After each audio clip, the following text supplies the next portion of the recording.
Mother Teresa जमहूरिया मकदूनिया के दारुल हुकूमत Skopje में 1910 में पैदा हुई। इसकी इब्तिदाई जिंदगी के बारे में बहुत कम मालूमात हैं, लेकिन छोटी उम्र में इसने एक राहिबा बनने और गरीबों की मदद के जरिए खिदमत करने की दावत महसूस की। 18 साल की उम्र में इसे आयरलैंड में राहिबाओं के एक ग्रुप में शामिल होने की इजाजत दी गई। चंद माह की तरबियत के बाद सिस्टर्स ऑफ लोरेटो के साथ फिर उसे हिंदुस्तान जाने की इजाजत मिल गई।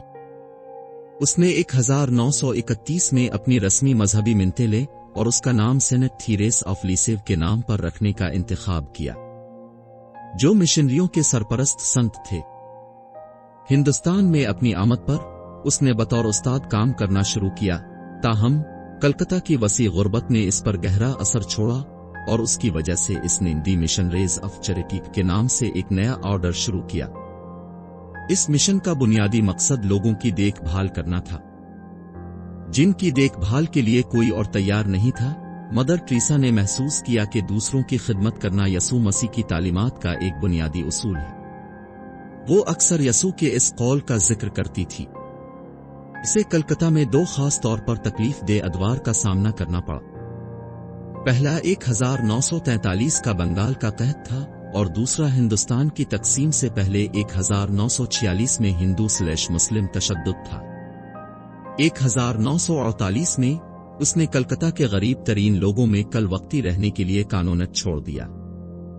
उसने रिवायती हिंदुस्तानी लिबास के एहतराम में नीली सरहद के साथ सफेद हिंदुस्तानी साड़ी पहनने का इंतखाब किया। कई सालों तक मदर टेरेसा और साथी राहिबाओं का एक छोटा सा गिरोह कम से कम आमदनी और खुराक पर जिंदा रहा। अक्सर उन्हें फंड्स की भीख मांगनी पड़ती थी, लेकिन आहिस्ता आहिस्ता गरीब तरीन लोगों के साथ इसकी कोशिशों को मकामी कम्युनिटी और हिंदुस्तानी सियासतदानों ने नोट किया और उनकी तारीफ की। कुछ लोगों ने मुनासिब तिब्बी इमदाद की कमी और दर्दकिश अद्वियात देने से इनकार पर तनकीद की है। दूसरों का कहना है कि इसने बहुत से नजरअंदाज लोगों को ये जानकर मरने का मौका फराहम किया कि किसी की परवाह है। इसका काम पूरी दुनिया में फैल गया। 2013 तक 130 से ज्यादा ममालिक में 700 मिशन काम कर रहे थे। उनके काम का दायरा भी वसी किया गया ताकि उन लोगों के लिए यतीम खानों और अस्पतालों को शामिल किया जा सके जो शदीद बीमारियों में मुब्तला। हम सब अजीम काम नहीं कर सकते, लेकिन हम छोटी छोटी चीजें बड़ी मोहब्बत से कर सकते हैं।